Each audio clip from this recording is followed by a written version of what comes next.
Então sejam todos bem-vindos a mais uma Tabicho da Bandman. Eu sou Celestino Bastos e hoje tenho aqui dois convidados. A Leonor, ela que é deputada pela Assembleia Municipal de Lisboa.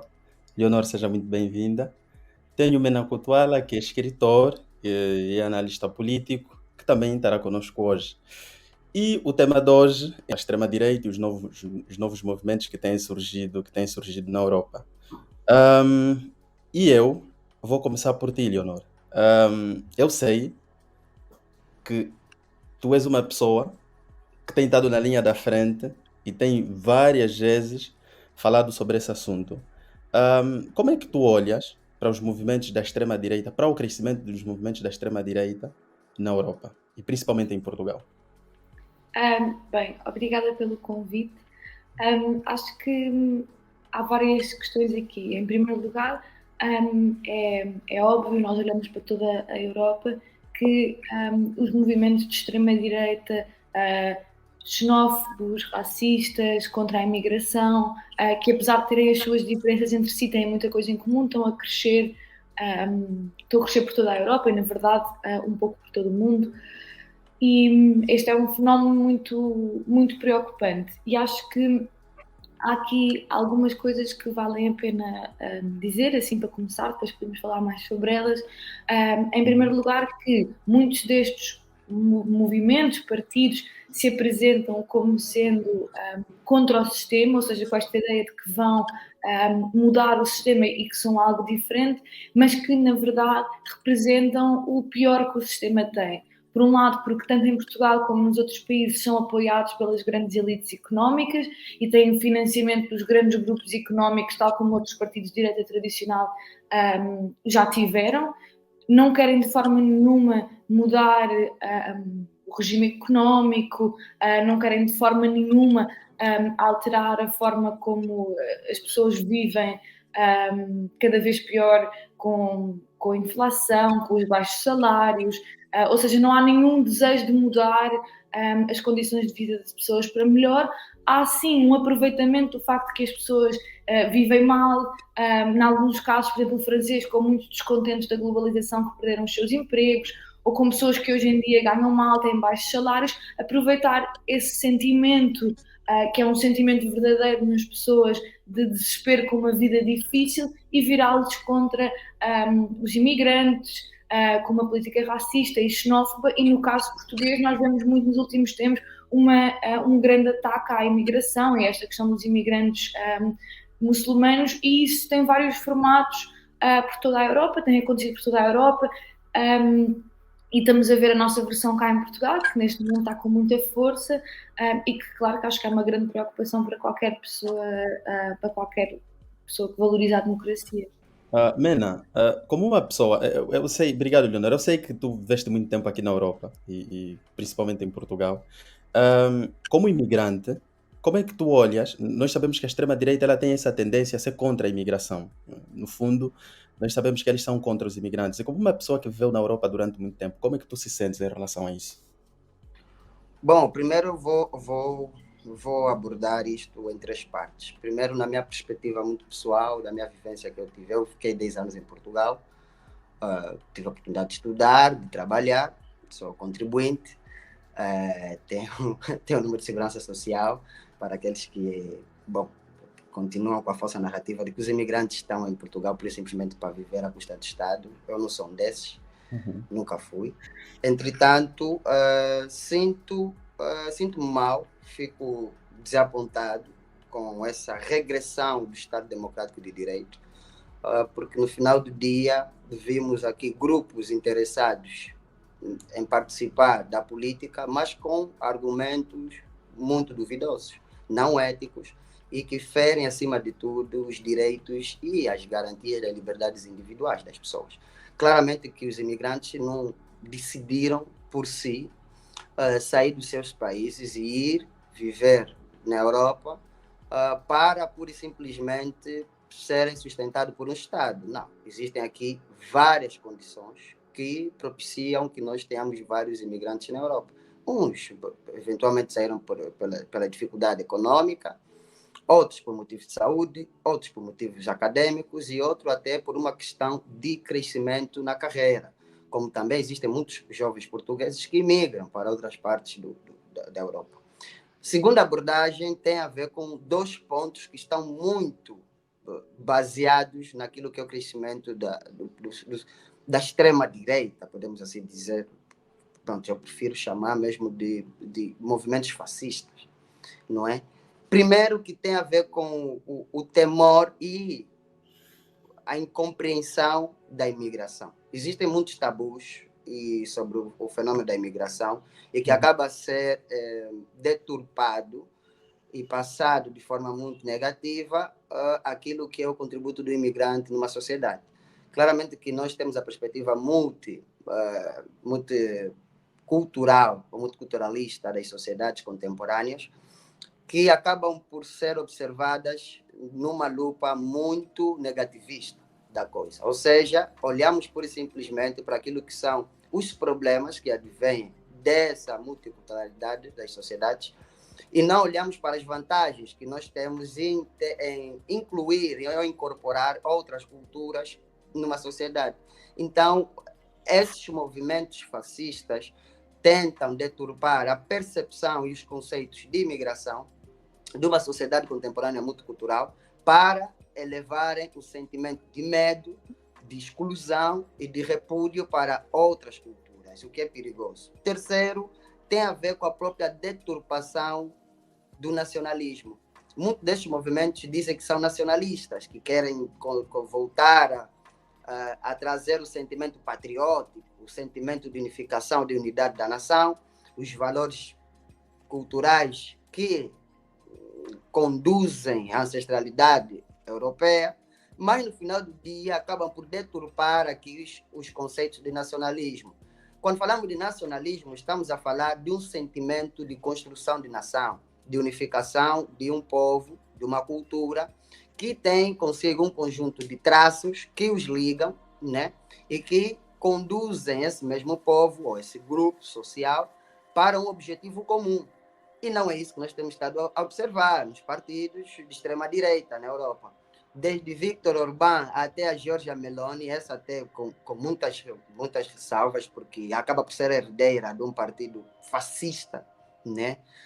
De Benito Mussolini, e hoje está no poder na Itália. Claramente que conseguimos identificar traços identitários de um fascismo em termos de discurso, em termos de postura e em termos de políticas públicas que eles vão implementando nos seus países. Portanto, fico claramente amedrontado com esses movimentos e com o receio de uma contranarrativa que poderá extremar ainda mais, não é?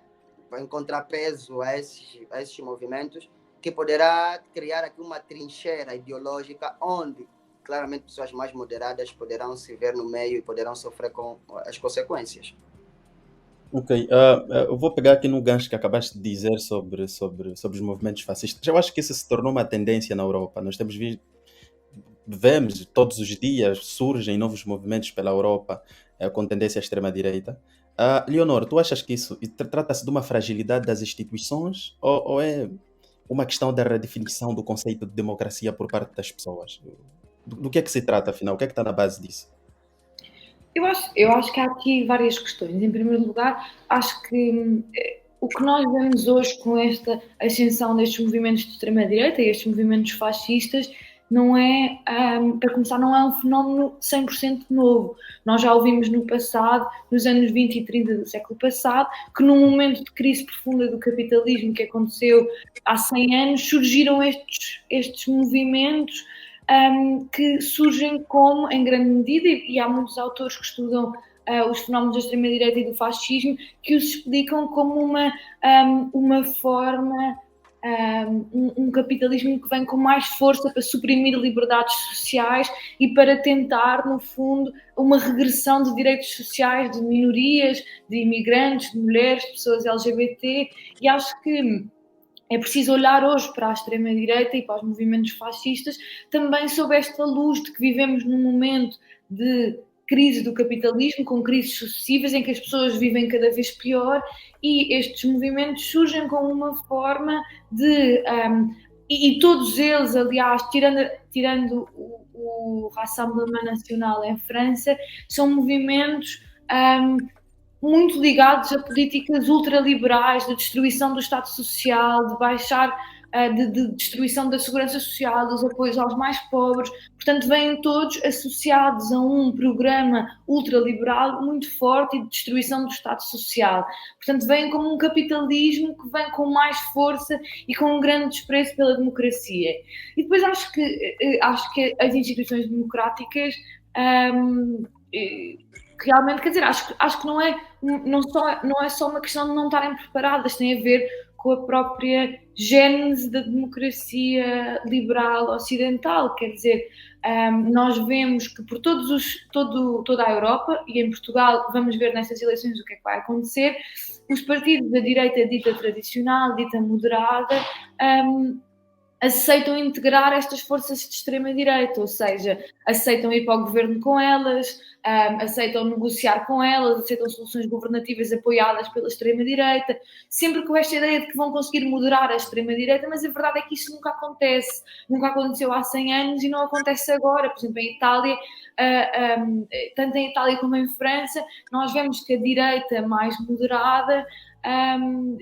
em França vimos que o Partido Republicano em grande medida desapareceu face ao avanço do partido Marine Le Pen, e que em Itália temos vários partidos de extrema-direita que estão no governo. Ou seja, se a democracia quer combater a extrema-direita, não está a conseguir fazê-lo. Pelo contrário, quando temos os partidos do arco da governação das democracias a aceitar e a integrar a extrema-direita, significa que alguma coisa está a falhar. Eu acho sim que pensar em combater a extrema-direita passa por pensarmos quais são os problemas de raiz que fazem com que ela ganhe força, e acho que isso tem a ver com as condições de vida das pessoas, com um Estado social que está a falhar na saúde, na educação, no apoio às pessoas mais pobres, com uma inflação que come cada vez mais os salários das pessoas, as pessoas não têm perspectivas de vida, não têm habitação acessível. São esses problemas que fazem com que as pessoas vivam vidas miseráveis e se virem para este tipo de situações. E depois, claro, há problemas estruturais de racismo, de homofobia, de machismo na sociedade portuguesa e francesa e italiana, não é? Não é só nossa. Que fazem com que as pessoas também se virem para estas soluções, e isso implica também uma aposta em políticas de igualdade e de combate ao preconceito, a par com políticas que realmente melhorem a vida das pessoas e reforcem o Estado Social e não condenem as pessoas a viver na pobreza, porque, como nós sabemos e já vimos, aliás, no passado, a história não se repete, mas aprendemos com ela, que quando as pessoas vivem na miséria tendem a virar-se para este tipo de situações, e por isso é que é preciso melhorar as suas condições de vida. Ok, eu ainda vou continuar contigo. Acontece, nós temos visto muitos jovens, principalmente jovens portugueses e as deputadas na Assembleia Municipal de Lisboa, de certeza que convives com muitos jovens que hoje em dia têm um pensamento um pouquinho... Porque nós depois não aprendemos com a história. A questão que se coloca aqui é que nós não aprendemos com a história, né? Isso, tal como disseste agora, a questão da extrema-direita não é necessariamente novo. Mas depois nós temos jovens a participarem desses movimentos, a fazerem parte desses grupos. Isso não te assusta? Assusta-me um pouco, porque nós temos acesso a muita informação. Nós vivemos numa geração onde os acessos são diferentes dos nossos pais, dos nossos avós. Devíamos ser politicamente mais educados, mas parece que não existe essa preocupação. Como é que tu te sentes em relação a isso? Bem, eu acho que sem dúvida há uma questão preocupante com a infiltração da extrema-direita nas camadas mais novas da população. Acho que isso é verdade. Por um lado, acho que há aqui duas questões. Em primeiro lugar, acho que há uma questão importante e tem surgido estudos que que nos falam sobre isto, que é exatamente sobre a questão das redes sociais e como a extrema-direita tem muita força, como os algoritmos tendem a beneficiar muito os discursos de extrema-direita, como a extrema-direita tem muitos mecanismos como as contas falsas e os bots e isso tudo para poluir as redes sociais. Depois há outra questão que também é muito, que também ganha muita força devido às redes sociais, tem a ver com a mentira, a desinformação, ou seja, esta ideia de que isto verificou-se, por exemplo, logo com o Trump e depois com o Bolsonaro, com o espalhar de informação falsa através de redes sociais, grupos de WhatsApp, que não têm qualquer forma de ser verificado e que as pessoas partilham e que beneficia muito a extrema-direita e a desinformação relacionada com a extrema-direita. E depois acho que há outra questão aqui que tu também mencionaste, que é a questão da história, não é? E aí é que acho que a questão da memória histórica é muito importante, porque nós olhamos para a história do século XX, nós olhamos para a história de uma ascensão dos fascismos durante os anos 20 e 30, que saem derrotados da Segunda Guerra Mundial, apesar dos fascismos na Península Ibérica terem continuado em Portugal com o salazarismo e em Espanha com o franquismo, que depois dessas ditaduras vêm a cair nos anos 70. Todas estas ditaduras fascistas europeias resultaram, no caso da Segunda Guerra, em dezenas de milhões de mortos. No caso português e espanhol, foram ditaduras que duraram cerca de 50 anos, no caso da Guerra Civil Espanhola, dezenas de milhares de mortos. Em Portugal, com milhares de pessoas perseguidas, milhares de pessoas que foram, por exemplo, combater na Guerra Colonial, com pessoas que tiveram de se exilar, que foram presas. Ou seja, é uma história muito pesada e poder-se falar dela durante horas e horas e horas. A questão é que esta história, em grande medida, nós ouvimos-la, ela é repetida, mas ela é repetida especialmente a história da Segunda Guerra Mundial, que no fundo é a história da ascensão e da derrota do fascismo. É uma história que é contada de forma muito neutra, apolítica. Muitas vezes quando falamos dos campos de concentração nazis, parece que falamos deles como se eles fossem o produto de uma espécie de psicopatia organizada, em vez de pensarmos que eles foram o produto de escolhas políticas, foram o produto do fascismo, da ascensão do fascismo, de uma ideologia de extrema-direita, racista, autoritária.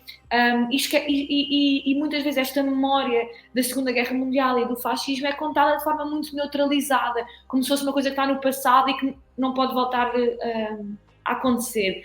E hoje, quando vemos os movimentos de extrema-direita e quando vemos o recuperar deste discurso racista, xenófobo, homofóbico, machista, autoritário, parece que não achamos que as coisas que estão... Ou seja, eu não acho que seja exatamente igual ao que aconteceu há 100 anos, mas é preciso ver padrões nas coisas que aconteceram no passado, aprender com a história, aprender que quando ouvimos alguém,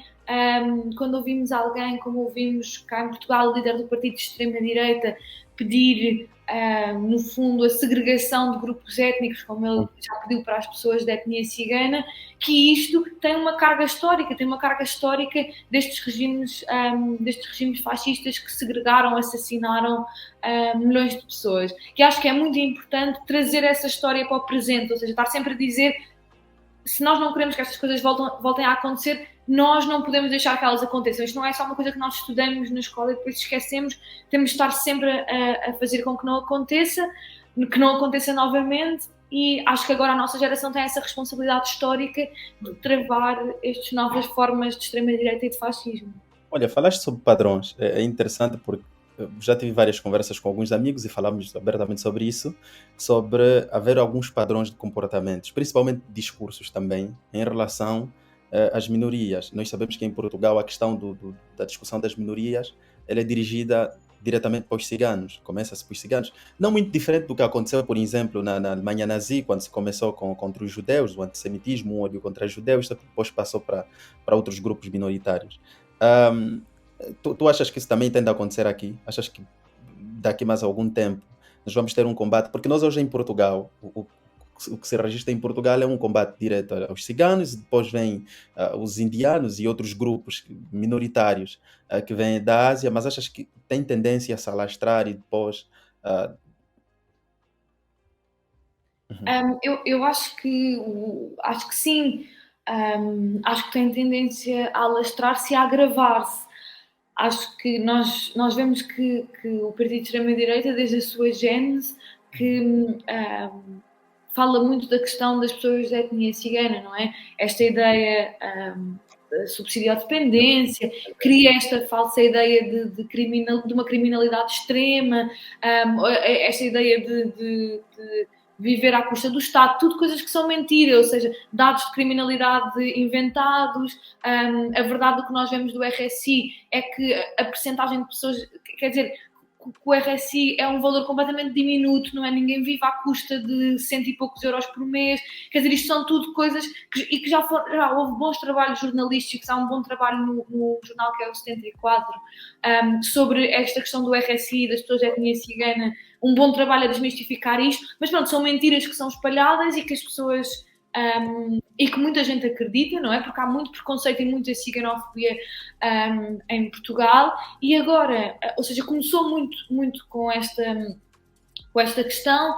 Depois, acho que agora tem havido um grande ênfase, por exemplo, na questão dos imigrantes de países como o Bangladesh, o Paquistão, a Índia, ou seja, dessa região do mundo. Tem havido um grande ênfase no ataque a essas pessoas. Nós vemos, por exemplo, esta ideia de que, por exemplo, o Martim Muniz, como já se fizeram vídeos sobre isso, é uma zona de perigo e de crime, quer dizer que é uma coisa completamente desfasada da realidade e sem base em nenhum dados, com base apenas em puro racismo e xenofobia.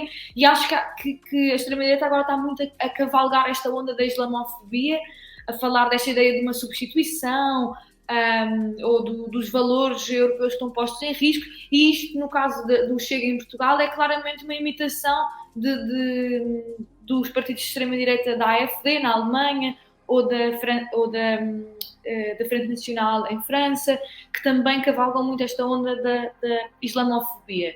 O que é que vem daqui para a frente? Acho que pode vir tudo. Acho que quanto mais os partidos de extrema-direita se sentem à vontade e quanto mais apoio têm, mais nós ouvimos, não só dos próprios partidos, mas das pessoas na sociedade, a sentirem-se à vontade para dizer coisas racistas sobre pessoas africanas, sobre pessoas brasileiras, não é? Sobre outros grupos que também são visados pela política de extrema-direita do Chega, e que acho que eles só se vão sentir mais à vontade para atacar todo o tipo de pessoas não brancas que vivem em Portugal e sobre quem eles criam narrativas completamente falsas, mas que infelizmente têm tido apoio. Uhum. Falando ainda um pouquinho sobre o discurso de ódio que acabaste de mencionar agora, que acho super interessante. A internet tem sido um grande veículo de difusão desse discurso de ódio. Não só a internet, eu acho que mesmo em espaços sociais como os cafés e por aí fora, onde as pessoas circulam, geralmente também tem circulado essa informação de ódio. Existe alguma política, existe o Estado tem alguma preocupação enquanto deputada, vais ter que falar disso enquanto deputada da Câmara Municipal de Lisboa, existe alguma preocupação do Estado em relação a isso? Do Estado eu falo das instituições, as instituições que têm a responsabilidade de garantir a democracia, né? Existe algum plano de responsabilização para esses discursos? Porque o que é que me parece? Quando vai para a internet, parece que na internet as pessoas falam tudo, né? E existem até discursos de ódio exacerbados, mas são mesmo exacerbados, ofensas, preconceito, racismo e por aí fora, mas depois essas pessoas parece que não são responsabilizadas civilmente, não são. Existe algum plano em relação a isso, não? Eu acho que o que estás a dizer é verdade. O racismo é um crime, ou seja, a discriminação com base em questões étnico-raciais é um crime, tal como é a discriminação de género, a discriminação com base na orientação sexual. O problema é que as consequências da prática deste crime são muito diminutas, não é? E nós não vemos as pessoas que deviam ser culpabilizadas e julgadas por estes crimes a realmente serem. Aliás, nós tivemos em Portugal vários casos de crimes de ódio nos últimos anos. Nós tivemos, por exemplo, o Bruno Candé, que foi assassinado em Sacavém, claramente por motivações racistas. Tivemos o caso da Cláudia Simões, que foi também brutalmente agredida por um polícia por motivações racistas, e houve logo uma grande proteção das forças policiais a si próprias, a dizer que não foi não foi um crime racista, e acho que há muita coisa que está por fazer. Por exemplo, um programa nacional de combate ao racismo que ainda foi muito pouco tirado do papel e que era preciso que fosse efetivado. E depois há uma série, eu acho, ou seja, há muita coisa que poderia ser dita, mas também não querendo falar demais, eu acho que há aqui uma questão que para mim é muito importante, tem a ver com a educação, ou seja, o Estado tem um dever no combate ao racismo, e acho que o Estado português, especialmente sendo um Estado herdeiro de um legado colonial muito pesado, é um Estado que precisa de fazer reparações históricas e precisa de pensar sobre o que é que foi o seu papel histórico no desenvolvimento e aprofundar do racismo e discriminação para com as pessoas não brancas. E acho que há um grande papel que a educação deve ter, que a escola pública deve ter no combate ao preconceito, ao racismo, ao machismo, à homofobia, no combate ao discurso de ódio e na promoção da igualdade, que podia ser feito através de disciplinas de cidadania e que está a ser feito, mas que é preciso ser aprofundada, que podia ser feito ensinando uma história que fosse mais plural, que envolvesse mais sujeitos políticos, que falasse mais sobre colonialismo e discriminação racial. Ou seja, há um grande trabalho a ser feito ainda ao nível escolar que não está a ser feito. E depois acho que há também uma questão, uma questão que poderia ser importante, que tem a ver com que se perdeu uma oportunidade de o fazer nos últimos censos. Houve muitas organizações antirracistas que pediram que existisse uma pergunta étnico-racial nos últimos censos, de modo a conseguir perceber a diversidade étnico-racial na sociedade portuguesa e também de modo a poderem-se fazer políticas públicas com mais conhecimento, não é? Percebendo onde é que estão as comunidades de dado grupo, onde é que existem mais pessoas, quais são as condições de pobreza em que elas vivem ou não é? Quais são o seu acesso ao ensino superior, etc. Uma série de coisas, perdeu-se a oportunidade de fazer isso. Essa introdução da pergunta étnico-racial nos censos poderia também servir como base para a criação de uma política de cotas, ou seja, de cotas étnico-raciais também seriam importantes. Pronto, acho que há muito trabalho a ser feito, mas algumas destas coisas seriam importantes. Ótimo. Mena, enquanto pessoa, eu acho que tu estiveste muito envolvido nos trabalhos comunitários e conheces bem a maior parte das comunidades africanas em Lisboa. Tu achas que o fato dessas pessoas estarem na periferia política, muitas delas não participarem na tomada de decisões, afeta de alguma forma e mancha também de alguma forma a imagem dessas pessoas e isso dá base para que movimentos como o Chega e tal falem diretamente dos imigrantes ou o que é que tu achas que está na base disso? O grande problema do crescimento, à exceção dos movimentos extremistas, aqui olhando para a situação de Portugal, é a falta de coerência do seu argumento político. O Chega apresenta-se como um partido anti-sistema, mas que participa do jogo democrático, usufrui dos benefícios do sistema e também é, de certa forma, parte daquilo que são os vícios do próprio sistema. Usar os imigrantes como uma pedra de arremesso, como um catalisador de aglutinação de vários lobos solitários que, sem um discurso político coerente, sem propostas políticas para o país, vão avançando rumo ao poder para depois implementar uma agenda que é fascista. O que nós devemos desconstruir aqui, acima de tudo, é aquilo que eu estava a dizer, essa narrativa anti-sistema e também a própria degeneração ideológica que esses movimentos têm. Eles dizem que são conservadores, mas não vimos nenhum rescaldo do conservadorismo nesses partidos. A mesma coisa acontece com os outros movimentos, na Espanha e na Itália.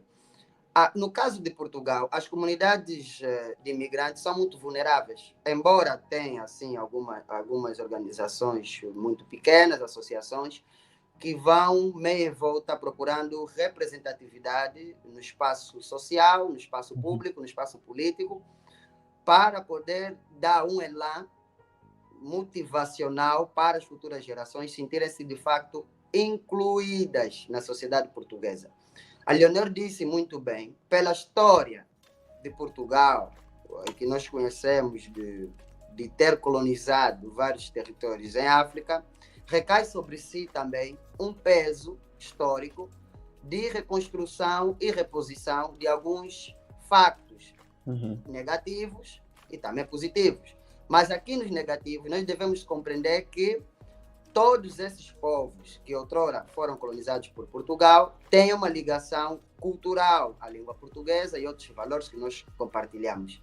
E é muito normal que nós nos sintamos à vontade ou confortáveis para também partilhar dos mesmos passos de convivência, aqui olhando para a própria sociedade portuguesa, de forma comum.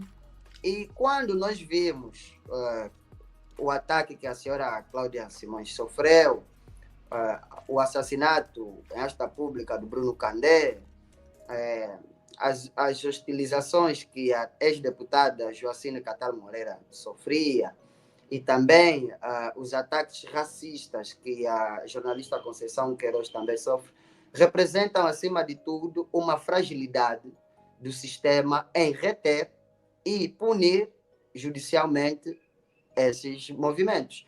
Então, eu acredito que quando tu colocas a perspectiva da fragilidade das instituições ou da própria democracia face ao surgimento e existência desses movimentos fascistas ou extremistas, consigo ter aqui duas perspectivas. A primeira é que existe uma complacência com alguns setores extremos, ou seja, o próprio poder político, a própria democracia é complacente que existam estes extremos. Por quê? Eles vão usar a narrativa do direito e liberdade de participação política, independentemente do seu discurso ferir a sensibilidade e outros direitos fundamentais, como a dignidade, a vida e outros mais direitos. Além da complacência, tem o outro lado, a incapacidade da própria democracia em reter a ascensão de extremistas. A própria democracia já deu sinais que não tem capacidade, não tem argumentos nem mecanismos suficientes para poder reter a ascensão e a presença massiva desses movimentos. Hoje já estão no poder. Podemos presumir que dentro em breve o Chega poderá ocupar autarquias, poderá ter uma maior representatividade no parlamento e, quiçá, poderá chegar ao poder. Então, isso é muito perigoso. Claramente que as comunidades minoritárias dentro da sociedade portuguesa devem começar a despertar e procurar criar mecanismos de pressão pública para, acima de tudo, focar em três coisas. Primeiro, é a própria educação inclusiva. Eu estou lembrado que havíamos feito um périplo pelas universidades portuguesas e identificamos menos de 10 professores de origem africana. Em Portugal todo, temos muitas universidades públicas e privadas e temos menos de 10 professores, o que demonstra que, de facto, não temos uma representatividade da sociedade portuguesa. Existem muitos negros nascidos em Portugal. Eles são portugueses, não conhecem Guiné-Bissau, não conhecem Cabo Verde, não conhecem Angola. E quando eles dizem que voltem para a sua terra, é um paradoxo grande, porque eles não conhecem outra coisa. Eles conhecem Portugal, conhecem a história de Portugal. São portugueses, eles são portugueses. Exatamente. Logo, a narrativa não cai, não pega. Então, a educação inclusiva parte, acima de tudo, dessa representatividade dentro da escola e também dentro dos conteúdos programáticos a nível da história que se estuda.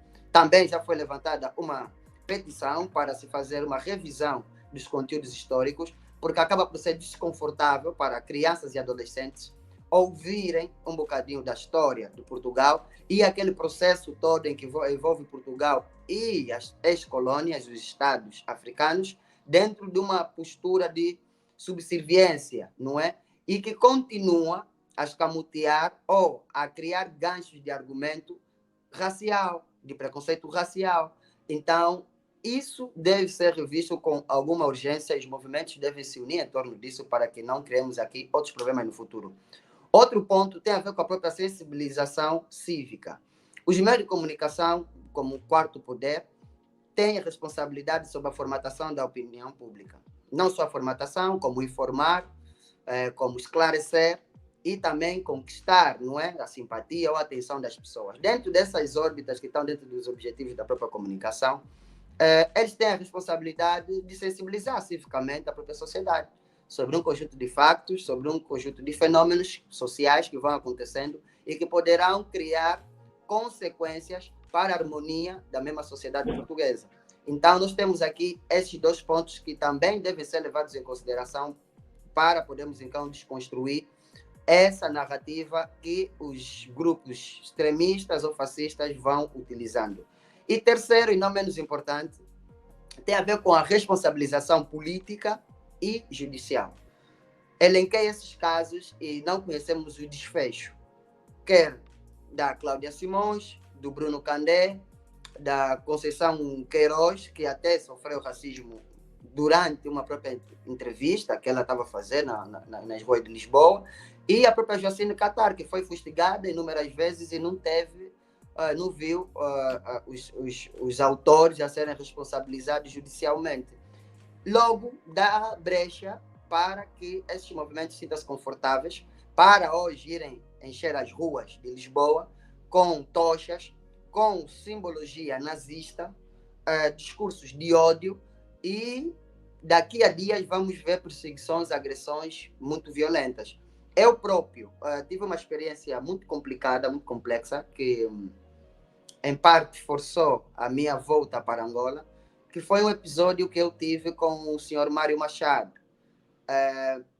onde ele chegou até a minha casa, como não sei, bateu a porta da minha casa e, como ele próprio disse, com palavras educadas, convidou-me a voltar ao meu país. Como eu não sou um cidadão português originário, não é? Mas adquirido, mas originário não sou, claramente que refleti sobre aquele posicionamento e fui hostilizado, ameaçado, molestado por um indivíduo que já foi julgado, né, cumpriu uma pena por homicídio motivado por uma questão racial. E esse tipo de pessoa tem direitos políticos para influenciar outras pessoas. Isto é grave. Então, quer dizer que não existe uma responsabilização política e judicial. Portanto, eu acredito que ainda temos um grande trabalho pela frente. Devemos sensibilizar as várias franjas da sociedade portuguesa, trazer de novo aquele sentimento do multiculturalismo na sociedade portuguesa, porque eu sei que existem muitos portugueses que tenham uma ligação intrínseca com a imigração, muitas gerações que cresceram, trabalharam e viveram em França, viveram na Espanha, na Inglaterra, outros em África, outros até nasceram mesmo nas ex-colônias, e que partilham desse sentimento do multiculturalismo, algo que as novas gerações de jovens portugueses devem refletir muito profundamente. Ok. Leonor, como é que tu olhas para a capacidade de transformação das pessoas imigrantes em Portugal? Qual é o teu olhar em relação a isso? Sabemos que há muitos imigrantes que vêm para cá, trabalham e contribuem muito para o crescimento do país. Qual é o teu olhar em relação a isso? Eu acho que, sim, sem dúvida, isso é verdade. Nós olhamos para os dados sobre a imigração e vemos que os imigrantes contribuem 8 vezes mais para a segurança social do que o que recebem da mesma. Vemos que vemos que esta ideia de que os imigrantes vêm falir a nossa segurança social é profundamente mentira. Ao mesmo tempo, vemos que os imigrantes contribuem para o inverter da pirâmide demográfica, ou combater o envelhecimento da população, o que também, neste sentido, é positivo para a segurança social. E eu acho que, apesar destes dados serem relevantes, e serem relevantes no combate à extrema-direita, e a um discurso falacioso, acho que nós não devemos ter uma perspectiva utilitarista sobre as pessoas que imigram. Acho que qualquer pessoa deve ser bem-vinda em qualquer país. Tenho muitas dúvidas sobre as questões das fronteiras e o que elas impõem, e impor barreiras às deslocações internacionais das pessoas. Acho que qualquer pessoa venha ela trabalhar, melhorar a sua situação de vida, estudar, fugir da guerra, da pobreza, deve ser bem-vinda no nosso país, independentemente de contribuir mais ou menos para a segurança social. Acho que isso é completamente irrelevante, e acho que as pessoas devem ter o direito de se deslocar por que razão for, pelos vários países do mundo. E gostaria de pensar, acho que infelizmente isso talvez seja um pouco em causa, mas gostaria de fazer parte de um país que fosse mais aberto, que abrisse mais os braços às pessoas e que imigram para cá, que facilitasse a regularização dos processos das pessoas que vêm para cá trabalhar, estudar, etc. Há milhares e milhares de pessoas que têm grandes dificuldades em regularizar o seu estatuto legal em Portugal por dificuldades burocráticas.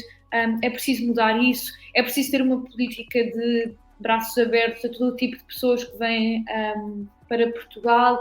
E acho sobretudo, e acho que isto também é uma questão na qual nós devemos pensar, que Portugal foi um país que agora recebe muitos imigrantes, é verdade, mas que durante muitas décadas foi um país que sobretudo exportou imigrantes para fora. Milhares e milhares de portugueses que emigraram, por exemplo, para a França e que foram vítimas de xenofobia e de discursos contra a imigração em França, porque eram muito pobres. Aliás, a Frente Nacional chegou a ter políticas anti-imigração portuguesa, ou seja, xenófobas para com a imigração portuguesa, e acho que muitas vezes pode ser interessante para quando falamos com pessoas portuguesas brancas que fazem este tipo de críticas à imigração e têm este tipo de discurso anti-imigração, dizer-lhes: então tu nunca tiveste uma pessoa na tua família que imigrou? É que é muito raro haver uma família portuguesa que não tenha uma pessoa que imigrou, quer nos anos 60, quer, por exemplo, depois durante os anos da Troika, que muitos jovens imigraram, quer agora que 1/3 das pessoas da geração mais jovem estão imigradas. Quer dizer, acho que faz sentido perguntar: então, não achas que os teus familiares são bem-vindos, devem ser bem-vindos e devem ser bem recebidos nos países para onde vão? Porque é que as pessoas que vêm para cá não devem ser bem recebidas? Ou seja, fazer esse tipo de pedagogia acho que também pode ser uma questão muito importante. E depois acho que há outra questão que, para além dessa questão do trabalho, da segurança social, acho que o nosso país só beneficia de ter mais pessoas de diferentes culturas e de diferentes países a viver cá, com cidades que são mais plurais, com mais expressões culturais diferentes que só enriquecem as nossas cidades. Quer dizer, acho que é preciso chamar a atenção das pessoas para este tipo de questões, e acho sempre pôr um enfoque numa questão não utilitária sobre a imigração. Claro que a imigração é economicamente, ou seja, os imigrantes que vêm viver para Portugal são economicamente muito positivos para a economia e para a segurança social portuguesa, mas eu acho que a questão não é só sobre benefícios económicos, é sobre dignidade humana e sobre o direito das pessoas a terem uma vida melhor e viverem onde quiserem viver, estudarem onde quiserem estudar, trabalharem onde quiserem, fugirem à guerra, à pobreza, às alterações climáticas.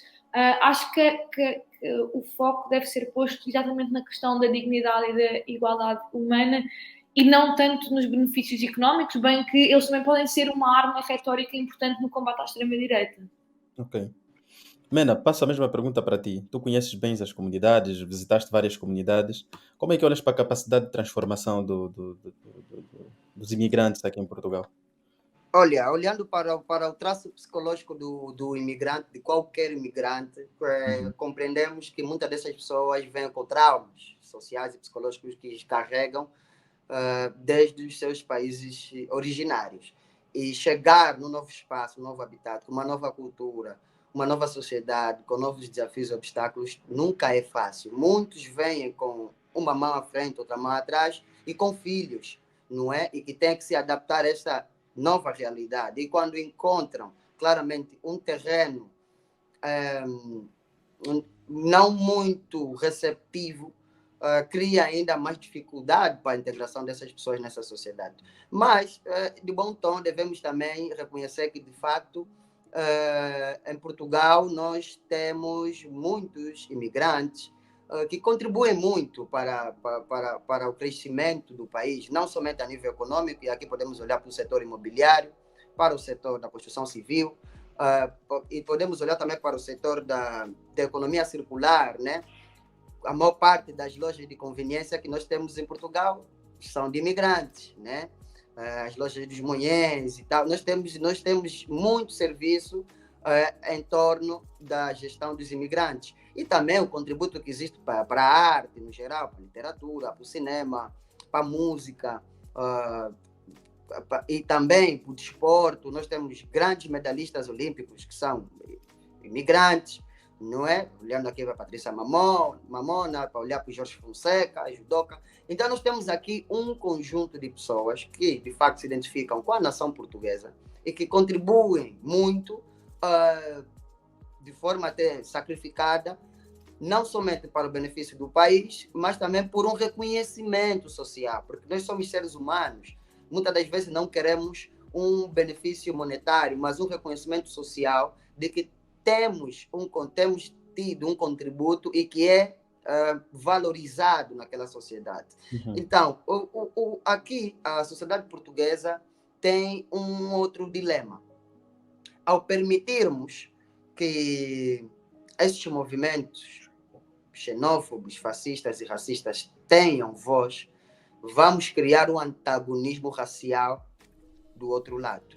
Não dentro da sociedade portuguesa, mas fora. Muitos portugueses poderão vivenciar o mesmo que alguns imigrantes vivenciam em Portugal. Como no Brasil já começa a crescer esse sentimento de antagonismo racial contra os portugueses, por causa dos conteúdos que são feitos, das críticas que são apontadas pelos brasileiros em Portugal, e a mesma coisa poderá acontecer, por exemplo, em Angola. Em Angola nós temos uma comunidade portuguesa muito grande. Talvez muitos portugueses não tenham noção, mas existem muitos portugueses em Angola, muitos mesmo. Então, imaginemos termos um cidadão angolano com um discurso político, xenófobo, antagonista contra a imigração portuguesa em Angola. Vamos criar aqui um inglóbio diplomático. Podemos ter o problema da relação entre os Estados. Então, não existe uma responsabilização que seja coerente contra essas pessoas, e isso pode criar um problema que, infelizmente, ao meu ver, poderá chegar ou escalar a esse nível, se não levarmos em consideração o papel e o contributo de todos. Eu procuro ser otimista, acima de tudo, e conversas como essas, e que a Leonor, claramente, com os seus colaboradores e colegas e amigos do partido, vão procurar elevar esse debate a mais alto nível e criar uma trincheira para que essas forças não ganhem cada vez mais poder no país, porque senão nós vamos ter aqui um problema muito sério a nível da sociedade. Ok. Leonor, recentemente lançaste o livro de quem se esqueceu Lisboa.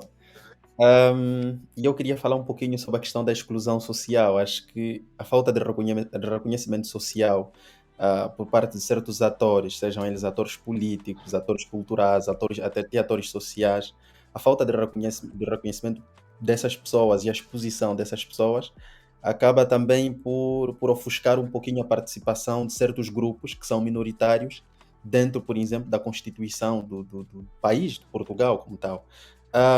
Tu achas que isso também tem alguma relação com isso? Ou trata-se, por exemplo, só de falácias? Porque é melhor responderes. Eu queria fazer uma outra pergunta, mas como responderes essa, depois faço a outra. Força, mas podes fazer as duas e eu respondo. Não, responde essa, depois eu faço a outra, vai. É melhor assim. Okay.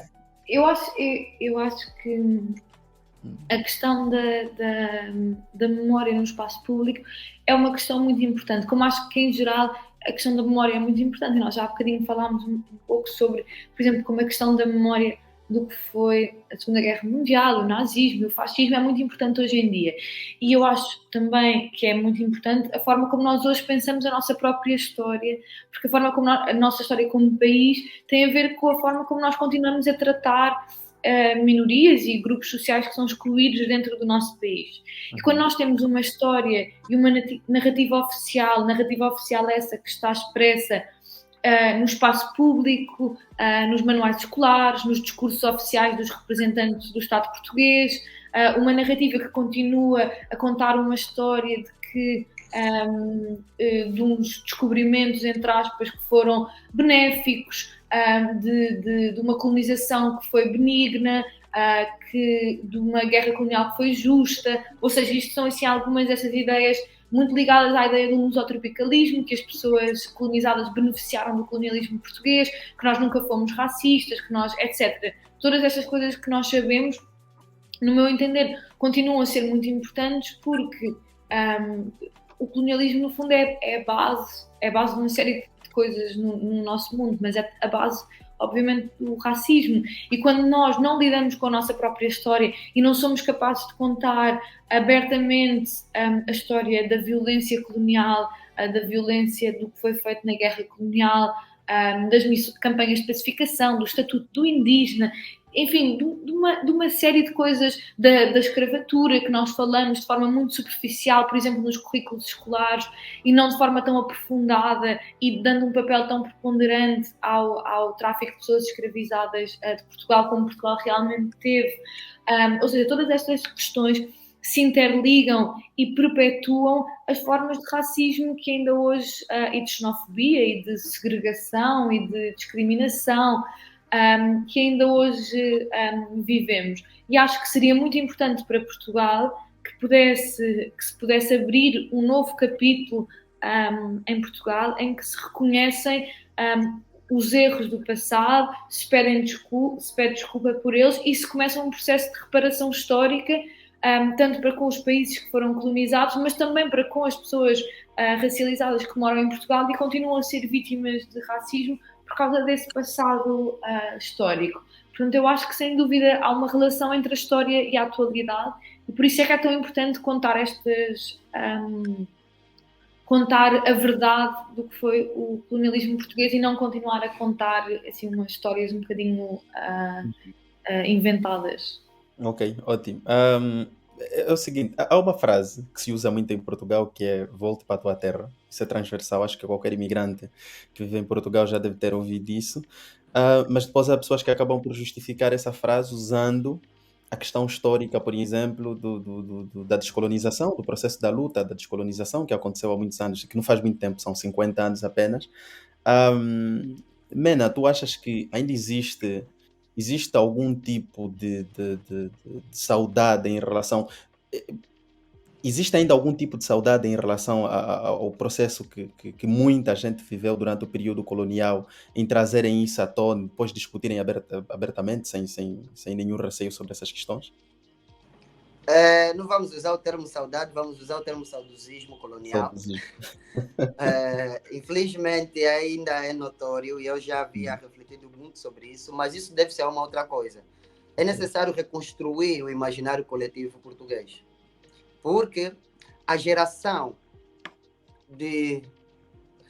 os mais velhos em Portugal, de 80, 70, 60 anos, ainda olham para nós, imigrantes, com aquele saudosismo do epá, as coisas estão mudadas, como é que eu já sento ao pé desta pessoa, como é que eu já como ao pé dessa pessoa, e claramente que tenta passar esses receios para, em forma de uma herança implícita para as novas gerações, né? Do não relacionamento, da não proximidade, quer ela seja amigável, sociável ou até passional com outras raças, isso tudo porque falta reconstruir o imaginário coletivo. Então, muitos desses cidadãos dessa geração têm ainda o saudosismo colonial e eles acreditam que, ao manterem esta herança implícita e transportarem para a nova geração, vão proteger ou salvaguardar aquilo que é o espírito, não é, do nacionalismo português. Enquanto que o próprio nacionalismo português é miscigenado.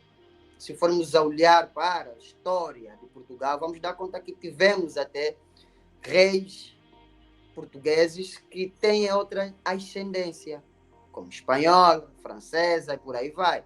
E como também temos lideranças em Portugal que também nasceram em Moçambique, em Angola, claro que eram territórios ultramarinos, parte do território colonial de Portugal, mas eram outros territórios que claramente têm uma outra ascendência. Então, discutir nacionalismo em Portugal, excluindo o papel da diáspora portuguesa e também dos territórios coloniais, é um erro grotesco.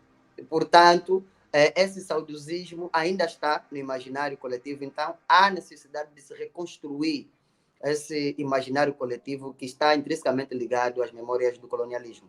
Ok. Leonor, queres falar alguma coisa sobre isso? Não, eu estou completamente de acordo. Eu acho que há muito que a questão colonial continua profundamente ligada com este imaginário do que é ser português, não é? As pessoas têm um grande saudosismo do período colonial, muito porque a narrativa luso-tropical funcionou e entranhou-se profundamente na nossa sociedade, mas também me cai esta ideia de que nós já fomos um grande país e agora não somos, e a identidade portuguesa, infelizmente, continua muito ligada a esta ideia dos navegadores e isso tudo, ou seja, não tenho resposta para isso, mas acho que sem dúvida é preciso fazer um trabalho de desconstrução da identidade portuguesa e que já agora, lá está, e tu também disseste, eu acho que isso é muito importante, a identidade portuguesa não é branca, ou seja, a Península Ibérica foi habitada ao longo da história por povos árabes, por povos judeus, quer dizer, não há esta ideia pura de um português branco, é totalmente falaciosa, e aliás, nós já tivemos, por exemplo, em Lisboa, a cidade já foi composta por 10% de pessoas negras. Essas pessoas não desapareceram no ar, essas pessoas, quer dizer, muitas pessoas que hoje são brancas têm antepassados que foram negros, que foram pessoas escravizadas. A nossa herança cultural é plenamente multicultural e acho que tem, ou seja, há muitos investigadores e trabalhos que têm chamado a atenção para isso e acho que tem sido trabalho muito importante para ajudar a desmistificar esta ideia de um Portugal branco que é totalmente falsa. Ok. No dia 10 de março Portugal vai para as eleições. Leonor, como é que achas que vai ser esse processo? Fala-se que será impossível formar-se um governo sem o Chega. Fala-se nisso. Como é que tu olhas para isso? Bem, acho que para começar olho para isso com alguma preocupação. Como é óbvio, acho que qualquer pessoa que pense da forma que nós estamos aqui a expressar tem preocupação. Já as sondagens, eu acho que dão o terceiro lugar ao André Ventura, certo? Sim, ele está em terceiro lugar.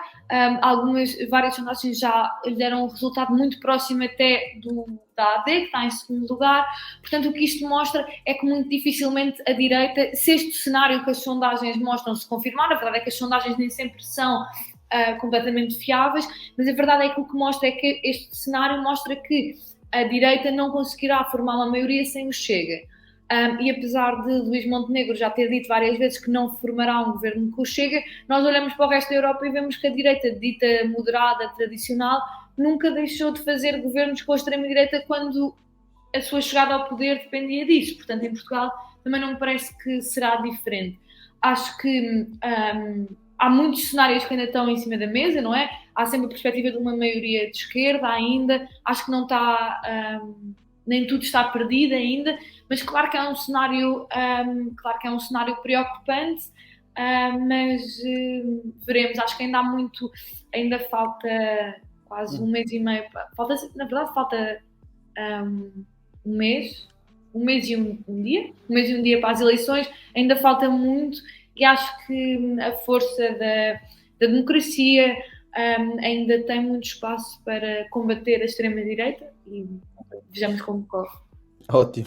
Mena, como é que achas que os imigrantes vão reagir se porventura se formar um governo com... Bom, essa conversa já paira aqui na academia. Ontem mesmo tive a oportunidade de conversar com alguns acadêmicos, alguns professores que conhecem um bocadinho da sociologia política portuguesa e claramente que poderá ter um desfecho menos provável do que aquilo que as sondagens apresentam, como a Leonor disse muito bem, as sondagens nunca dão certo, taxativamente. Estou lembrado das últimas eleições em que o Rui Rio ainda estava na liderança do PSD, estava confortável com as sondagens, e depois vimos o que aconteceu. Foram derrotados pelo Antônio Costa, que conseguiu uma maioria do PS, e tivemos a saída do CDS do parlamento. Entretanto, as sondagens foram muito negativas, né, para aquilo que é a campanha eleitoral desses partidos. Bom, por agora, eu acredito que os partidos moderados, olhando aqui para os partidos do centro-esquerda e do centro-direita, se podemos assim considerar, deverão procurar consensos, acima de tudo, para ter um projeto de governabilidade. Os egos terão de ser diluídos, mas claramente que os pactos de regimes não vão ser feitos agora durante a campanha, porque senão a extrema-direita vai acusar o PSD ou a AD de se juntar ao PS, ao Bloco de Esquerda, e assim também como o PS não poderá assumir publicamente que no risco de ser ou o PS ou André Ventura, ele vai se unir à AD. Claro que não vão falar nada disso, mas claramente que é uma possibilidade, por serem partidos mais maduros, partidos que têm capacidade de criar convergência. Nós já vimos aquilo que ficou designado como a geringonça, mas também já vimos uma proximidade de governar o centrão, né? Tanto o PS e o PSD. Eu não creio que André Ventura vai conseguir ganhar, propriamente dita, porque o eleitorado está rachado. Existe um eleitorado de esquerda que está identificado com os seus partidos, quer o Bloco de Esquerda, quer o próprio PS e também o PCP, embora o PCP eu acho que já está numa decadência, provavelmente com Paulo Raimundo, penso, não deverão fazer lá muita coisa. Por outro lado, o CDS está empenhado em voltar ao parlamento.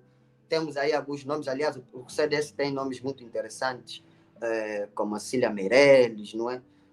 O Mesquita, Adolfo Mesquita, tem aí alguns nomes muito interessantes que, porventura, se tivessem a ribalta, e penso que agora estão a apoiar de novo o partido, vão conseguir, de facto, cavalgar e retirar algum apoio mais conservador do eleitorado do Chega.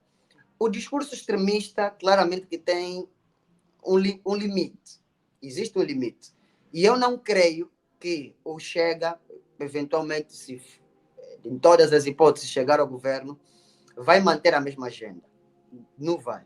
Por norma, e já temos prova disso, que os partidos extremistas, quando chegam no governo, tendem a cair na realidade do que é representar um Estado, do que é governar, de fato, lidar com matérias sensíveis e, muitas das vezes, além daquelas que eles se propuseram em implementar suas políticas. Eu ainda não vi quais são as propostas econômicas do Chega. Desconheço as propostas de infraestrutura do Chega. Desconheço a política externa que o Chega vai apresentar. Qual vai ser o alinhamento das suas relações, se vai cumprir ou não com os compromissos em que Portugal está ratificado.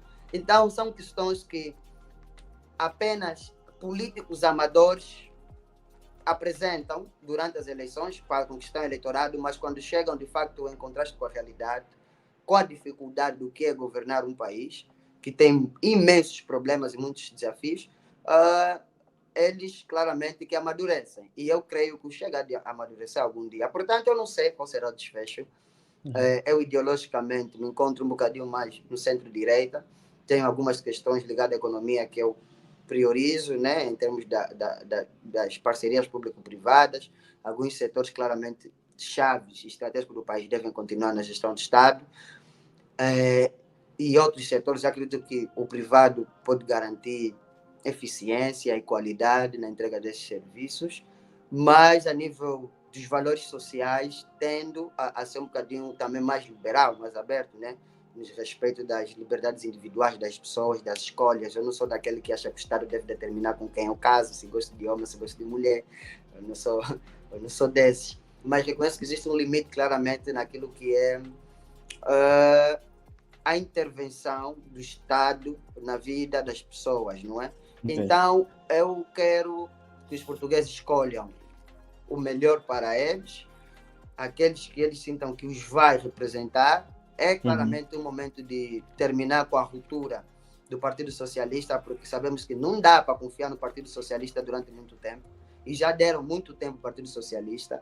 Acho que tem de procurar aqui uma alternativa, um outro ingrediente, e que não estejam extremados pura e simplesmente nas bases ideológicas.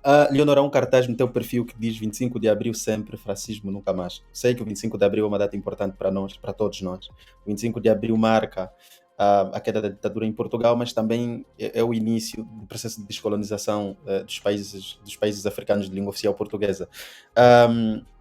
Como é que é? Quando tu dizes isso, 25 de abril sempre, fascismo nunca mais, estamos a falar que temos que continuar a defender a democracia e temos de estar sempre a favor da democracia e das liberdades, certo? Sim, eu acho que 25 de Abril, 25 de Abril sempre fascismo nunca mais é assim, o slogan mais importante da democracia. Eu diria que há duas coisas muito importantes, particularmente porque nós nos aproximamos agora, daqui a pouco tempo, da celebração dos 50 anos do 25 de Abril, e isso traz-nos uma coisa que é muito relevante. Primeiro, celebrar o fim do fascismo em Portugal, ou seja, celebrar o fim do que foi 50 anos de pessoas presas, pessoas torturadas, pessoas exiladas. Depois, outra questão que é o fim da guerra colonial, que não só assassinou milhares e milhares de pessoas nas colónias, como também fez com que milhares de jovens portugueses fossem para uma guerra contra os ventos da história. E acho que estas duas vertentes são muito importantes também para impedir aqueles que agora querem trazer de volta o autoritarismo, querem trazer de volta o racismo, que era a base do colonialismo português. Bom, Mena, queres comentar alguma coisa sobre 25 de abril, sempre fascismo nunca mais? Sim, como disseste, é uma data histórica e que tem sua relevância, quer para os portugueses, mas também para os povos de língua oficial portuguesa, porque deu fim ao regime salazarista, autocrático em Portugal, a ditadura portuguesa, que tinha uma política externa de subjugo das províncias ultramarinas, né? E com o advento do 25 de abril conseguimos, então, para nós angolanos, chegar à transição daquilo que ficou marcado com o Acordo de Alvor e deu o caminho para a proclamação da independência do nosso povo. Fascismo nunca mais, claramente que os regimes autoritários devem ser combatidos e devemos lutar para salvaguardar, acima de tudo, os ganhos da democracia, das liberdades individuais e também do multilateralismo e da cooperação entre os diversos povos. Ok, ótimo. Em 3 palavras rápidas, para terminar, já que estamos mesmo no fim, se tivesses de olhar para as futuras gerações, Leonor, se tivesses de olhar para as futuras gerações, quais são as palavras que dirias em relação à defesa das liberdades e em relação à defesa da democracia? E da convivência plural também. Em Que é 3 importante. palavras, Em 3 fascismo nunca palavras, mais. é Sim, diria o seguinte, diria que nenhum direito que nós temos nos foi oferecido e nenhum direito que nós temos é permanente e por isso precisamos de continuar a lutar pelo aprofundamento dos direitos, mas também para garantir que os continuamos a ter, porque há sempre alguém à espera de os tirar. ótimo. Mena? Bom, primeiro é resiliência sobre os desafios que o mundo vai nos apresentar, é realismo para compreendermos que o mundo e a sociedade é movida pelos interesses do poder e que não sejam muito idealistas, né? E perseverança para buscar as suas realizações pessoais e de forma conjunta poderem realizar a sociedade que eles querem. Ótimo. Olha, obrigado por terem aceito o nosso convite. Para as pessoas que nos estão a assistir, sigam-nos nas redes sociais, sigam-nos no YouTube, nas nossas plataformas digitais de stream, onde o podcast vai. Está disponível no Spotify, está no YouTube e também vamos fazer alguns cortes para o Instagram. E é isso. E, Maltinho, obrigado a sério por terem aceito o convite. Eu fico extremamente feliz e tenham um bom dia.